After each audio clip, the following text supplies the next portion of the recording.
Vous êtes sur France 24, c'est l'heure du journal de l'Afrique. Soyez les bienvenus. À la une, Assimi Goïta, nouveau ministre de la Défense du Mali. Le président de la transition va cumuler ce poste en remplacement de Sadio Camara, tué lors d'une attaque djihadiste du JNIM et du FLA. Le chef d'état-major de l'armée malienne, le général Oumar Diarra, exercera, lui, les fonctions de ministre délégué à la Défense. À Kinshasa, démonstration de force du parti présidentiel en faveur des sanctions américaines contre Joseph Kabila, accusé par Washington et par les autorités congolaises de soutenir l'AFC M23 dans l'est du pays. Des milliers de personnes ont investi les rues de la capitale congolaise ce lundi, vous le verrez. Enfin, on ira en Côte d'Ivoire où s'est clôturé ce lundi matin le FEMUA. Fidèle à sa tradition, le festival s'est délocalisé dimanche dans une autre ville, en l'occurrence Dimbokro. On reviendra sur les 6 jours de fête en fin d'édition. Et on ouvre ce journal au Mali, où on a appris ce lundi que le président de la transition Assimi Goïta va cumuler sa fonction avec celle de ministre de la Défense en remplacement de Sadio Camara, tué lors d'une attaque djihadiste du JNIM et du FLA le 25 avril dernier. Les explications de notre correspondant régional, Serge Daniel. Désormais, le général Assimi Goïta, permettez l'expression, a 4 casquettes. Il est président de la transition, chef de l'État, chef suprême des armées et maintenant ministre de la Défense nationale. Il a préféré prendre lui-même ce poste sensible après la mort du général Sadio Camara. Alors pour le seconder, pour l'aider dans sa tâche de ministre de la Défense, il a nommé un ministre délégué à la Défense, Oumar Diarra, c'est un général. Il est jusque-là chef d'état-major des armées du Mali. Il était précédemment... à un moment, il fut chef d'état-major de l'armée de terre. Il a même dirigé la région militaire de Tombouctou. C'est un homme de terrain.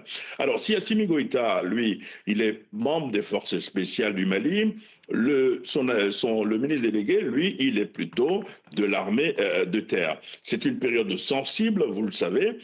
Il faut dormir d'un seul œil. Donc, pour ces différentes raisons, Assimi Goïta a probablement préféré lui-même prendre la main sur le ministère de la Défense. Et Serge, vous le disiez, avec cette quadruple casquette, j'imagine que les défis qui l'attendent sont nombreux. Oui, tout à fait. Il faut reprendre les choses en main parce que après les attaques de plusieurs localités du Mali, ça pose un problème de sécurité. Donc, il a probablement lui-même voulu reprendre les choses en main, dire que c'est son pouvoir qui est en jeu. Il veut consolider aussi probablement l'unité au sein des troupes. C'est important. Et puis, il doit faire face au blocus. Vous savez que les djihadistes ont décrété un blocus au sud, un blocus qui commence à se faire sentir. Et donc, lui, il faut prendre les choses en main, il faut aller les combattre, il faut libérer les axes routiers. Et donc, ça, il a voulu probablement dire que c'est lui-même qui devait prendre en compte tout cela. Il y a autre chose.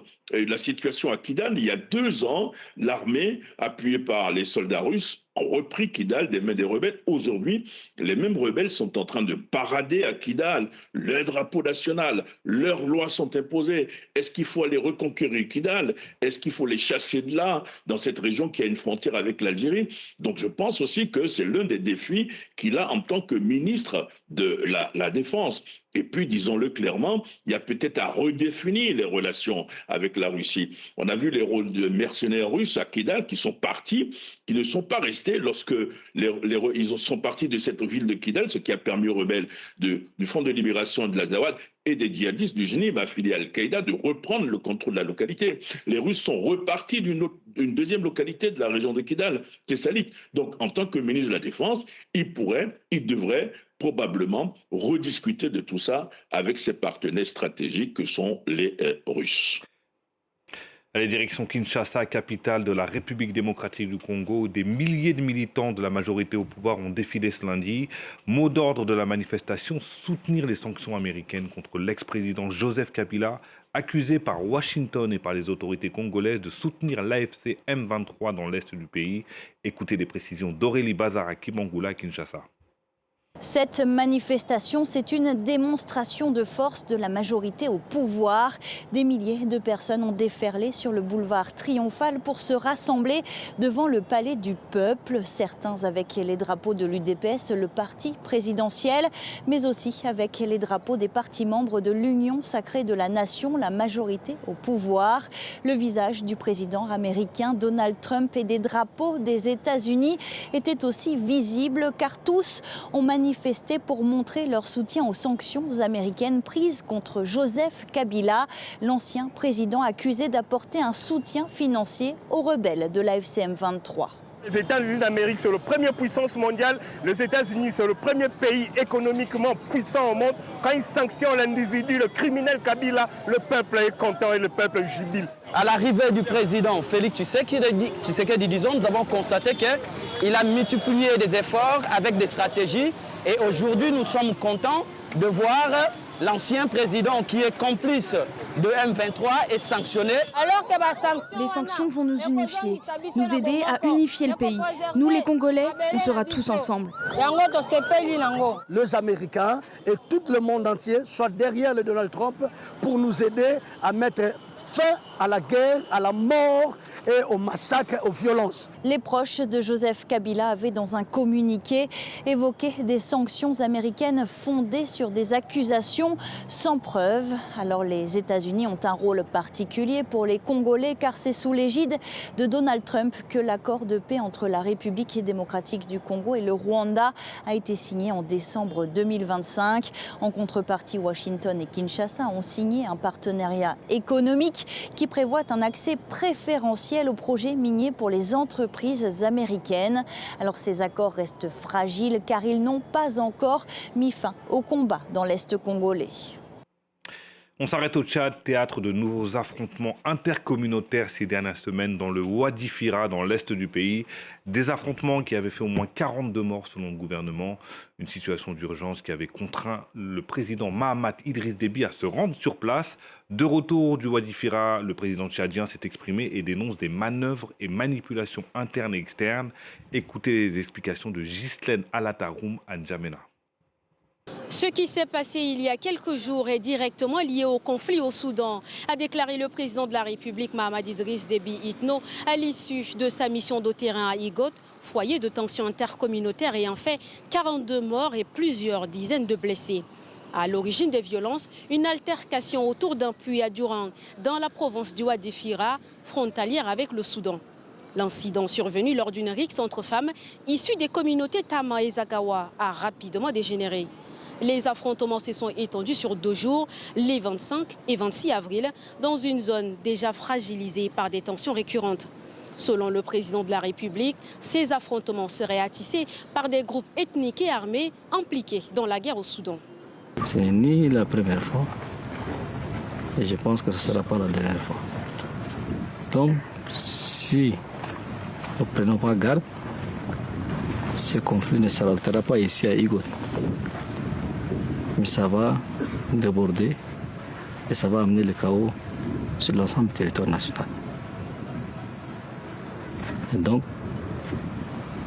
je suis venu, sachant que le vice-premier ministre et tous ceux qui sont ici, en qui j'ai beaucoup de confiance, qui ont bien fait leur travail, mais je suis venu aussi, moi, personnellement, pour leur donner des instructions fermes, pour que cela ne se répète pas. Pour l'heure, le gouvernement annonce une série de mesures destinées à contenir la situation, notamment le renforcement du dispositif sécuritaire le long des 1500 km de frontières avec le Soudan, ainsi que le désarmement des civils. Alors on termine avec la 18e édition du FEMUA qui s'est refermée pendant 3 jours. Artistes nationaux et internationaux ont enflammé le public qui était encore une fois au rendez-vous. Dans la lignée de son ADN, cette 18e édition n'a pas manqué à sa mission historique en couplant festivités populaires et actions sociales et solidaires sur le terrain. Voyez ce reportage de nos envoyés spéciaux Clémence Valère, Elom Toblé, Fatima Tawan et Armel Ko. Cela fait 18 ans que le festival l'attendait. Enfin, le roi du Mbalar foule la grande scène du FEMUA. Oui, Africa, Avec son orchestre, le Super Étoile, l'icône sénégalaise a enchanté le public, leur offrant un spectacle inoubliable. Comme chaque année, le festival a réuni des grands noms de la musique mondiale, offrant à son public un medley de styles différents. Pour cette édition, dite de la maturité, on retrouve l'envoûtante chanteuse afropop Fatoumata Diawara, l'entraînante chanteuse de Zouglou Roselyne Layo, ainsi que l'ancien membre du groupe Section d'Assaut, Black M. Pourtant, le FEMUA n'est pas qu'un festival de musique. Il a également une vocation sociale, orientée vers la jeunesse. Cette année, les organisateurs se sont penchés sur la question de l'IA, ouvrant la conversation sur un sujet qui fait couler beaucoup d'encre et suscite des réactions diverses de la part des artistes. Ça nous fait peur, on est contre l'intelligence artificielle, surtout dans la musique. Mon Dieu, parce que c'est le futur et c'est un futur qui fait peur. Et même quelqu'un qui a un aussi gros talent que moi, j'ai pas peur.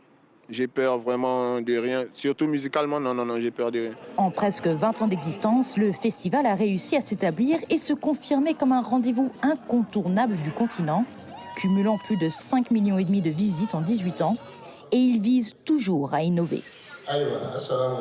Par exemple, cette année, le FEMUA a lancé son propre comedy club, donnant le micro à une dizaine d'humoristes d'Afrique de l'Ouest et centrale, réunissant humour et musique, deux piliers fondamentaux de la culture ivoirienne.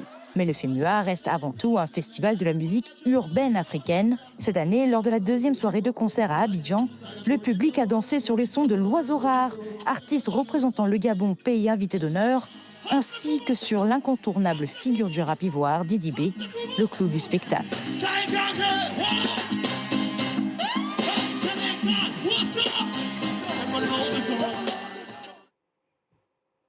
Et c'est la fin de cette édition. Merci de nous avoir suivis. Restez sur France 24. L'information continue.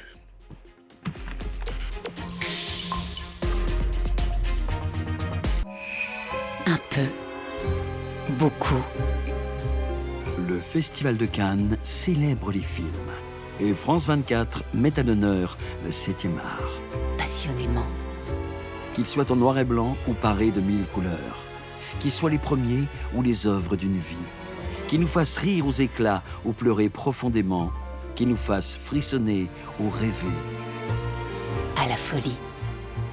Jamais, au grand jamais, il ne nous laisse indifférents. France 24 vous invite à vivre la démesure et la grâce du cinéma.